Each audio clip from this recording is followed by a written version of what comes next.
I also thank Dr. Muthukumarasawamy for agreeing to be here with us despite his hectic schedule. Friends, India has always been a melting pot, a conglomeration of mind-blowing number of cultures and traditions, a vastness that contains within it bewildering number of dialects, tongues, languages and language families. Each one of them can boast of hoary, distant, ancient and rich past, a lineage that can rival any of the face of earth. When one talks about diversity in terms of tongues, richness and diversity of dialects and languages, there are a small number of nations which can boast of equal diversification and density. But when it comes to a number of ancient cultural traditions encompassing entire human life, very few countries can come closer to India. The expressions of these cultural traditions in the languages developed and flourished in the subcontinent have remained by and large unwritten for much of our history. Not only India's, but the roots of all civilizations across the globe, spanning several millennia, are to be found in the ancient and rich traditions. There is nothing tribal, as the word is used in different sense among the urban elites, especially in the Western countries over last few centuries at least. More often than not, these communities and literature they generated were the most ancient recordings of human history. Tribal and folk songs and other art forms of India present a range of depth and combination of fantastic imagination with lofty ideals. So, their value goes beyond a mere record of events, but also reflect development of minds and enrichment of culture. They contain within them some of the finest literary productions, loftiest of philosophies, outpourings at nature and human condition, and yet all these have remained hidden from public eye for about 2000 years now. Advancing invaders, cultural practices, changed education and economic conditions, arrival of English and their imperious educational systems meet the indigenous traditions of the country were sidelined over at least 500 years. Further, the rampant globalization and corollary changed lifestyles have ensured that oral traditions, especially tribal ones, were marginalized thick and fast. These changes and declining interest in tribal traditions and their effectives were not merely limited to literature but point to a threatening and possible loss of ways of living or in a single world culture.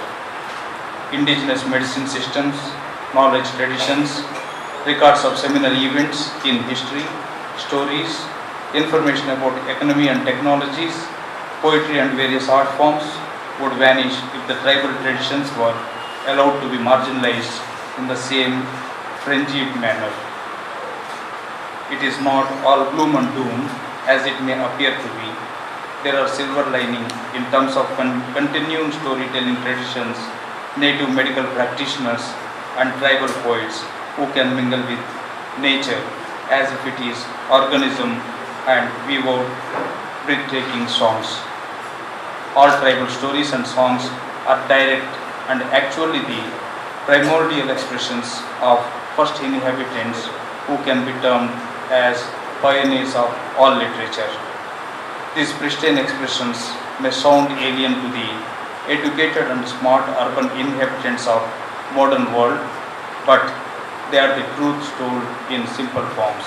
As you could listen, I am not using the word tribes to denote indigenous people, and throughout this address, if at all I use the word tribe, it would be only for the sake of ease of communication.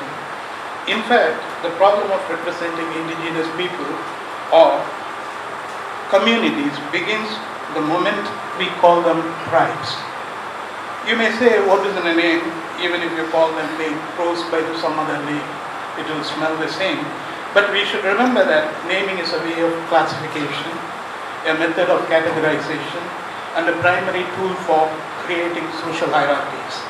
Especially when we call a group of people or communities tribes, we immediately imply certain economic backwardness, geographical isolation, simple technology, lack of access to education, and amenities of contemporary life, contemporary modern life, and racial inferiority. This is problematic. The indigenous people of India have been part of the mainstream history as other peoples have been, and we need to recognize the contemporaneity of the indigenous communities, if at all we were to represent them and their ingenuity in literature. I often hear that the hierarchical term tribe is the construct of our colonial past. If we were to read the public debates in the 1940s over very relevant policy recommendations for the protection of indigenous populations of India, we would know that the history of indigenous people in India is a story of economic exploitation and cultural destruction caused by the collusion between the dominant caste society and the colonial powers. Very relevant held the view that the colonial rulers and the casteist moneylenders and landlords were responsible for uprooting indigenous communities from their production systems and placing them within the peasant production network. As a result, they would neither benefit from the mainstream economic growth nor go back to their subsistence-based mode of production. The conditions of the tribals, quote-unquote tribals, according to very Erwin, were worse if they lived in a Hindu casteist area. Airavati Karve, in her path-breaking reading of Mahabharata, Uganda, cites the episode of destruction of Khandava forest as the most paradigmatic, even meaningful even today, in understanding the exploitative and destructive relationship a casteist society and its state imposes on the lives of fragile indigenous people. In the Mahabharata episode, Krishna and Arjuna set out to burn down the Khandava forest to clear the land and establish the new city of Indraprastha. In the ensuing battle between the forest-dwelling indigenous people, including Nishavas and the royal princess, they burned down the forest with the real people breathing inside them. Airavati Karve interprets that the royal princess did not think twice before killing the people inside the forest because, as tribals, the people were beyond the four varnas, varna composition of the society, and so their lives did not merit the same consideration as that of the members of the fourth varna society. The colonial rulers appropriated and restructured these pre-existing structures and social norms in Indian society and thereby introduced new attributes, meanings, and applications in the communities they identified as tribes. The British colonial rule went to the extent of criminalizing and denotifying certain tribes, and its shameful legacy still continues, despicably continues, in southern India's commercial films, television shows, even today. One would immediately remember the real-life incident of lynching an Indian innocent tribal young man, Madhu, in Kerala in the recent times. Despite the protection guaranteed by the Articles 342 and 366 of the Indian Constitution, which are also known as the Articles of Definition and Security for the Scheduled Tribes, the indigenous population of India is the most displaced one in the world, and that too in the post-independent modern history of India. From the displacement of the Gondi tribe for the construction of Narmada Dam to the forced movement of Jainakuruba tribe for building the Kabini Dam and the river Kaveri, the indigenous communities of India have paid a hefty price for the development of Indian economy and its prosperity. The recent resistance of Dongriya Kond community of the Niyamagiri Hills against the powerful corporate Vedanta to excavate bauxite from their land is another contemporary tale of woe that tells us the struggles tribes of India face today. Besides the loss of land and property, the significant crucial loss is the disappearance of tribal languages caused by displacement and migration. That reminds me that both and the Dongriya-Kon languages belong to the Dravidian family of languages, and it is crucial that we identify the indigenous communities by their languages rather than by their regions. Given the numerous problems faced by the tribes of India, the historians of tribal communities have for long concentrated on the theme of protest movements and rebellions, reconstructing the tribal histories from documentary evidence. I tend to think these historical studies are essential for representing the tribal communities. However, these studies have limitations when we think of transferring them to literature. For instance, when we go through the historical studies on Birsa Munda and the struggles of Santhal people, we get to read fascinating historical accounts, but we do not know anything about how these histories and heroes of struggle affect and shape the contemporary life of Santhal. Similarly, we do not know whether very relevant anthropological account, life in a Gond village or leaf from a jungle, would still be relevant narratives for the contemporary life in the Bastar region. Moreover, the historical accounts of the tribal struggles have mostly attempted to present them as autonomous subaltern protests. Recent researches which blend history, anthropology, and the scholars and the sociology of development have interpreted tribal communities as groups inhabiting liminal zone between nature and culture, as Dr. K.Sreenivasarao also pointed out in his welcome address. Nature and culture, and have given rise to hybrid histories of what Nandini Sundar terms anthropological history. There are also emerging studies on childhood, identity, and gender among tribal communities. What is interesting in these studies is that they do not treat all the tribes of India as one undifferentiated whole, but each community has carried unique indigenous features. I am of the opinion that capturing the unique native features of the communities is the right way of representing them in literature.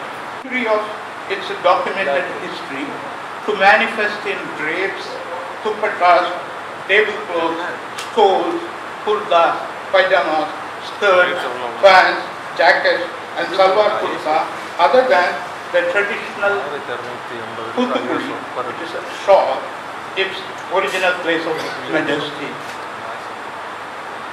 For the Toda women and men, wearing an embroidery shawl is not only a matter of aesthetic choice, but it is also a way of carrying oneself with dignity. Each life cycle ceremony of Toda culture demands a particular embroidered design on the shawl, and the embroidered shawl complements and completes the carefully constructed aesthetic ecosystem of their environment. Surrounded by the stone circles of megalith burial sites on hilltops, about 2,000 Todas live in 69 helmets. The traditional Toda helmets consist only of 6 to 7 curved huts, constructed with bamboo and thatched grass. The hamlets have spaces for buffalo dairy, and a cluster of hamlets would have a barrel vaulted and conical shaped temple. Only in a life cycle ceremony such as the pregnancy ceremony, which demands the presence of half a dozen particular plants and flowers, one sees that all the required plants and flowers are very much there in the hamlet itself, and they are coming alive to establish an aesthetic continuum along the embroidered shawl. No wonder Yamano draws parallels between the structures of Toda language and the rituals and the life cycle of ceremonies. Yamano's study is very interesting because he makes a syntactic similarity. finds the synthetic similarities between Toda embroidery, the ecosystem of flowers and plants, and the lifestyle of the people, the ritual lifestyle of the people. A flower is an epistemological tool in Toda thinking, and seasons, patterns of thought, buffalo behavior, emotions such as worries and monsoon rains are named and measured after flowers. Yamano's monumental work, Toda Songs, further reveals the extensive Toda knowledge of flowers and nature in general. Toda daily life reflects the aspects of nature in many ways. Their houses are arranged in rainbow patterns. Their curious cane stick is modeled, even a small cane stick is modeled after a flower. Even the miniature Toda churning stick resembles the petals of a flower. So I want to reiterate that flower is an epistemological tool in Toda thinking. But if you look at the Sangam poetics, in Sangam poetics also the flower is an epistemological tool for arrangement and the classification of ancient Tamil poetry. So there is a similarity between the lifestyles of Toda and what is described in Sangam literature, but we haven't made the connections between the lifestyle and the interpretations of our ancient literature. Curiously, for a flowery universe, that too for the embroidery named as Pugu, one discovers very few floral designs in Toda embroidery. Restricted to crimson and black, we see that the Toda embroidery sports sun, moon, snake, squirrel, rabbit, buffalo horn as prominent motifs and designs, and not flowers. So we haven't organized any in the southern part so far. So except one Kodava language long ago we organized in Karnataka. Of course, Kodava Academy is there in the government of Karnataka as Kodava Academy. But there are many other tribal languages. Any of scholars who are present here, any tribal languages, kindly give information to the academy, and we are ready to organize programs in that particular language. And thank you very much once again for your very brilliant keynote address. Now I request the chairperson of this inaugural session, Dr. Sirpi Balasubramanian to address this august gathering. Before that, of course, all of you know about him, but as a convention I will briefly introduce him. Presently is the director of Orchalwar, Dr. N. Mahalingam Translation Institute at Pollachi. And Dr. Sirpi has 76 published works to his credit in different genres like poetry, biography and translations, and has also edited a few literary journals. Until date, 14 books have been written on Dr. Sirpi Balasubramanian, and is the recipient of many awards and honors that include Sahitya Akademi Award, Sahitya Akademi Translation Prize, Pavendra Award and Kalimami Award of Tamil Nadu government, among others. And Dr. Sirpi Balasubramanian has also founded a literary body called Sirpi Foundation, which aims at encouraging good poetry writing, particularly for the youth, and presently is also the convener of Sahitya Akademi's Tamil Advisory Board, Dr. Sirpi Balasubramanian. Has written a poem, Gandhi and Poetry, wherein Gandhiji shoots question after question to his visitor poetry regarding the origin and purpose of poetry. Poetry answers, I am born in a forest on the tongue of a hunter and brought up in the hut of a fisherwoman. The references are to Ramayana of Valmiki and Mahabharata of Vyasa, summing up the view that even the greatest of the epics are products of the ancient tribal law. According to Sayar Singh Chopra, tribe means a group of people living in a particular place from time immemorial. Tribes' identities are differently named at different places according to their geographical positioning, their social stratification in the society, and so in which makes them distinctive from others. It is said that India has the second largest concentration of tribal population after that of the African continent.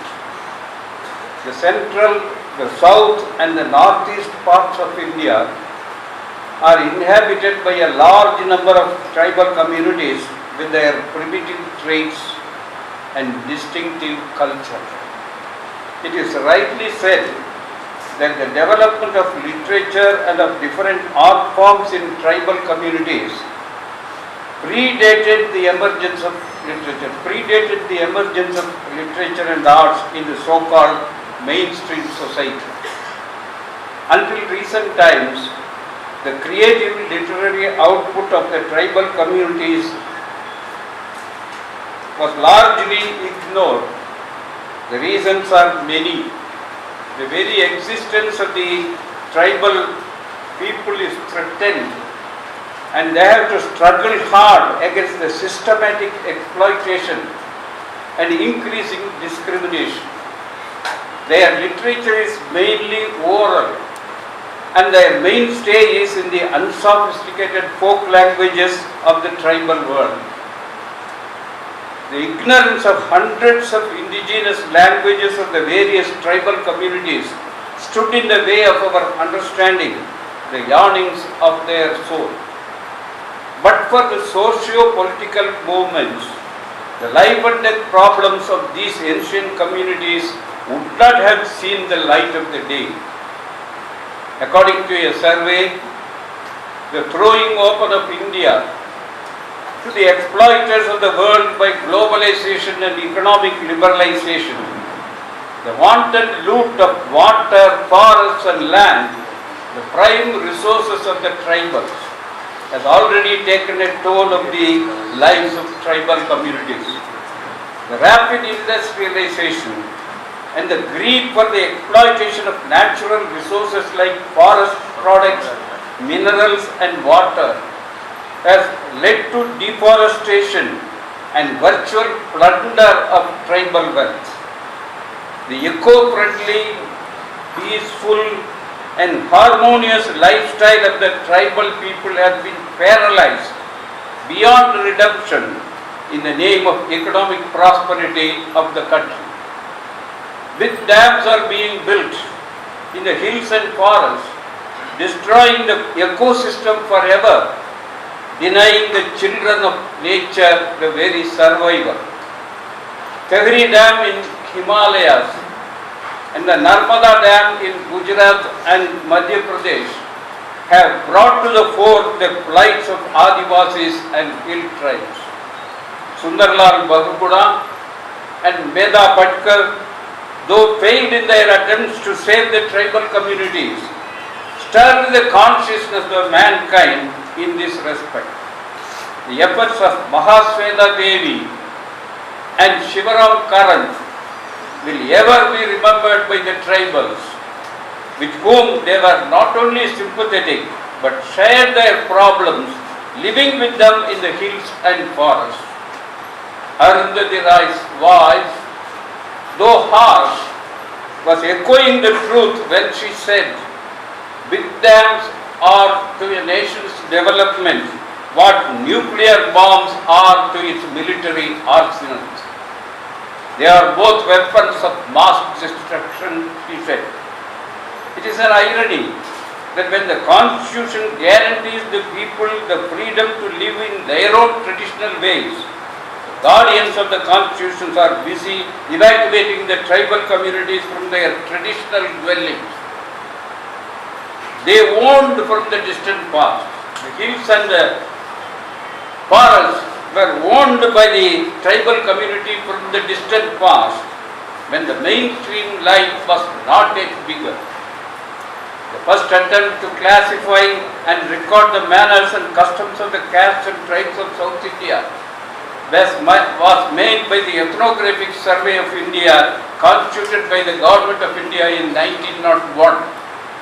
Edgar Thurston, with the help of L.K. Anandakrishna Iyer, N. Subramania Iyer and K. Rangachari, investigated the characteristics of 300 castes and tribes of South India and brought out his monumental work Castes and Tribes of South India in 1909. Since then, some committed scholars have tried to unravel the mysteries and miseries of the tribal communities. But the culture-rich traditions enshrined in tribal literature is yet to be heard or read by general public. Social activities and prominent personalities have come forward to introduce us to tribal literature. It is a welcome feature to note the journals like Yudarat Aam Aadmi Delhi, Aravali Utkosh Udaipur, Jharkhandi Bhasha Sahitya Ranchi, Adivasi Satta Chhattisgarh have devoted themselves to the tribal literature discourse. The first novel, Kochetati in Malayalam, Sinnakka Kochetati. The first novel, Kochetati in Malayalam by Adivasi Narayan, is a notable contribution to tribal literature. It is said that Narayan, who belongs to the Malayalayan tribal community in Kerala, was irked by fanciful and romantic representations of the tribal life and decided to write an authentic novel depicting how these children of nature were mistreated by the ruling class, the bureaucracy and religious zealots. Narayan says, most of the incidents in the book are based on real incidents that I remember and what I garnered from my elders' experiences, especially what my great-grandfather recounted of his life. Mahasweta Devi, a devoted social worker and writer, has said, Kochetati, one of the first tribal novels, is a remarkable work and should be translated into other Indian languages. The work has been translated into English by K.Sreenivasarao Thangamma, and I hope Sahitya Akademi will take up the translation work in other Indian languages. Sahitya Akademi, the national conscience of India, has already developed a project of Indian literature in tribal languages and oral traditions to introduce the literature to the reading public of India. And this venture is a major step in presenting the unheard voices of India to the people of India. The Irulas,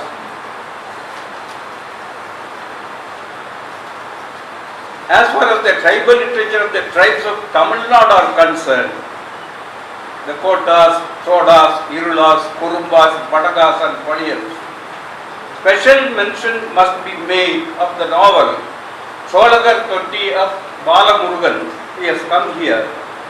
Balamurugan, published in 2004. The novel, first of its kind in Tamil, speaks about the trials and tribulations of a community known as Solagar living near Dalavadi up above the town of Satyamangalam. The blood, sweat and tears of the Solagar community flows like a muddy river throughout the story.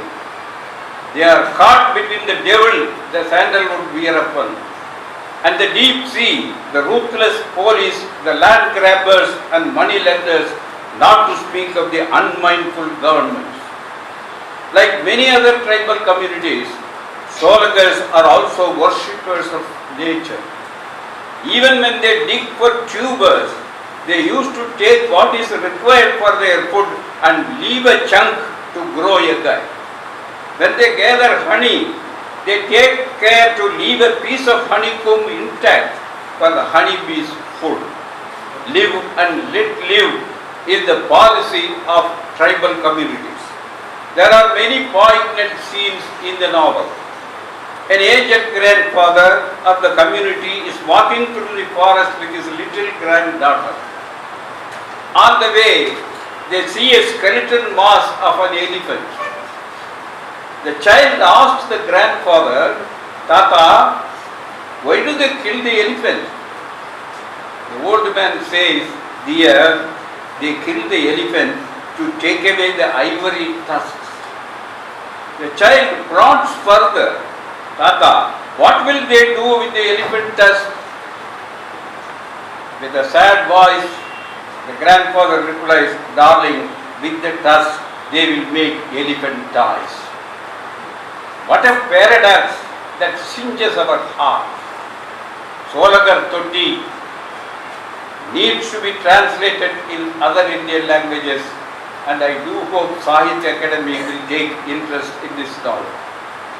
2 years earlier to this novel, tribal literature in Tamil got a fillip from Indran's translation of some tribal poem from all over India. The title of the work was People Born Before God. Kadavulukku Mundi Pirandavar. The poems throb with the anxieties, fears, struggles, joys, and a sense of pride. In one of the poems, an Adivasi poet from Jharkhand declares, "When did Shiva was born? Can you tell me? When did Jesus was born? Can you tell me? We were here even before gods were born. We were here even before gods were born. Gods were born only a long time after we were born. They were born from amongst the human beings. We were born before gods were born." Presenting their research paper here. Our sincere thanks to all participants who will make this event very interesting and interactive. I wish to record my sincere thanks to Dr. K.Sreenivasarao, Registrar in Charge, Tamil Nadu Open University, and all faculty members and administrative staff. I wish to record my sincere thanks to all members of Tamil Advisory Board of Sahitya Akademi and officials of Sahitya Akademi. Once again, I wish to record my very sincere to every one of you present here. Thank you. Manamartha Nandri.